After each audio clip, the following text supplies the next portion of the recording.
Welcome back to our channel. Today, we will explore the Berry-Mint Kefir Smoothie can be a diabetic-friendly and refreshing option as long as you keep the sugar content in check. Wait, before starting video, I introduce you with Ikaria juice, which will help you to manage blood sugar level naturally.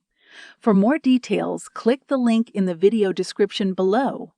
Ingredients: 1 cup low-fat plain kefir, 1 cup frozen mixed berries, 1/4 cup orange juice, 1 or 2 tablespoons fresh mint, 1 tablespoon honey.